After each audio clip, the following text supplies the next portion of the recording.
The verdict is in. Jennifer Crumbley has been found guilty of involuntary manslaughter in her son's school shooting. Ethan Crumbley killing four of the students at his high school back in November of 2021. This is something that is going to have long-lasting effects, I would say likely into the future, possibly even reaching into the past. Here to discuss, Shavaun Scott, psychotherapist and author. Shavaun, what was your reaction to this verdict coming down of guilty on all four counts? This is again my bias because I'm so invested in prevention and Hmm. dedicate so much of my life and work to what can we do to intervene and how can we work with families. I was relieved because I so much want there to be a sense of responsibility among gun owners, no matter where you stand on the Second Amendment. Hmm. These are lethal weapons, folks, and to leave them in any kind of situation where a minor child can access them, we've got to take this seriously. And I think this will have an effect on people. I did a bit of research, and it's not the first case where this has happened. There was a case, in fact, in Michigan in 2000 where an uncle left a firearm in a shoebox.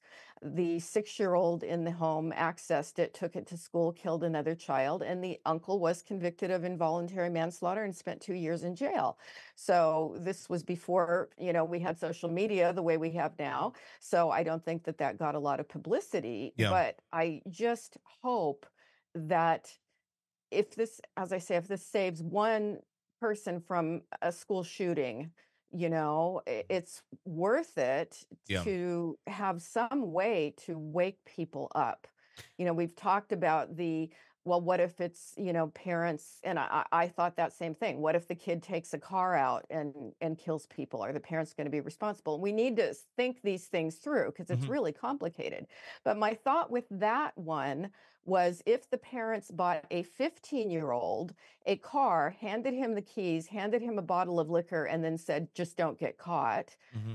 Okay, that's egregious. And I Yeah. think with the Crumley case, we were looking at something that was so egregious. Yeah. It's just striking. So I think yeah, I had some relief. I think it's a good analogy because I've been hearing the car one for a little while now. Of what if but there's more to it because yeah, give him liquor, don't get caught, which was a very big Right. element of this of don't get caught looking at the bullets at school.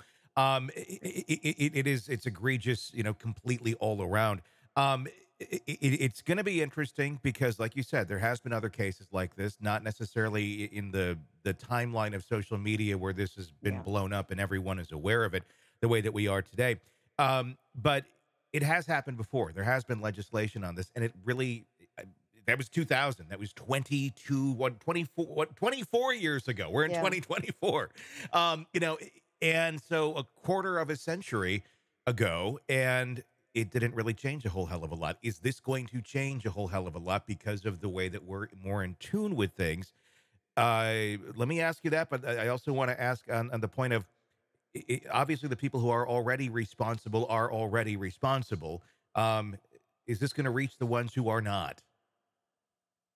I think there'll be a segment that it does reach Hmm. because if you say the name Crumbly now, I think virtually everybody associates it with this Hmm. case Sure. because of the media coverage, which is a good thing. And so I think there are probably people who are a bit, lackadaisical and they just don't pay a lot of attention.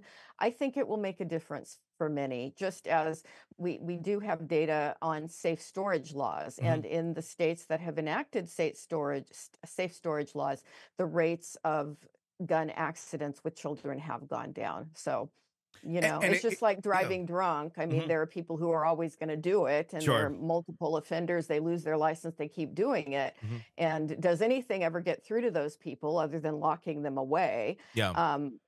But there are lots of people who don't want that expensive DUI. And so, because we have criminalized drunk Mhm. driving and we take it very seriously now, I think this is similar. I think it will make a difference. I mean, and we obviously have those laws, and unless your home is being like raided, or you're there's police in your home for some reason, no one's really going to be looking and seeing how you're storing your weapons unless they Yeah, have some reason to go into your home. right. But at the same point, And I do hope, and there's a lot of positivity out of this, or thoughts of positivity of things that are going to hopefully be better. Not trying to be the pessimist on this here, but okay, great. Maybe it'll reach a few more people, but it just doesn't seem to me like this is really the thing that's going to make a huge change, or if we're going to go down that path, and hopefully changes are made. There's so many things that need to go along with it, because Yeah, again, I go yeah, back to the, if you're already a responsible parent, or if you're kind of on the line of being a responsible parent, maybe that will reach you, or it already has reached you, and this is already not an issue in your home. But those that are not probably don't even know the case happened, probably don't yeah, understand any of it, don't have any understanding of mental health, or yeah, understand, where a child who is troubled may easily go into a path like that. Um, that seems more education on mental health than anything else. Than mhm, let's tell mhm, you to lock this up, because why would I lock it up? My kid's fine. It's not going to tell mhm, me what to do. That sort of a thing. mhm. So that's the weird part about all of this. Is this going to make the impact that we want, or what needs to be in place, I guess, to make more of an impact on this with those folks that really do need to hear it, and Yeah. actually enact it in their homes?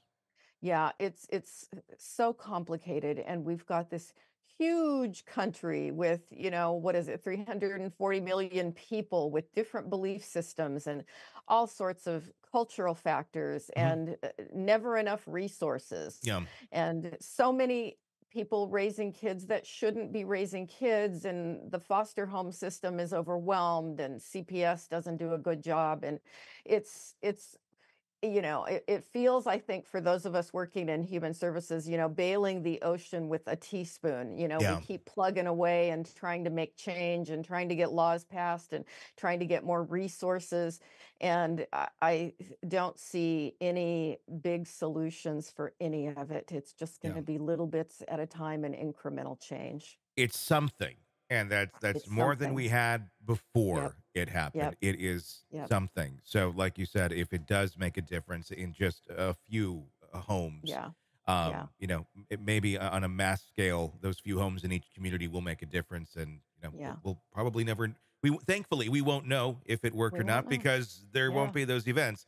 But Exactly. obviously, no news is good news when it comes to Yeah. school shootings. Yes, yes, yes. Fingers crossed that Yeah. we make a difference. Even in one, it's worth it. Yeah. Hey, it's Tony Brueski. If you like the podcast, be sure to like, subscribe, and press that bell so you don't miss any of our updates on the cases we're following for you right here at the Hidden Killers podcast from True Crime Today. And thanks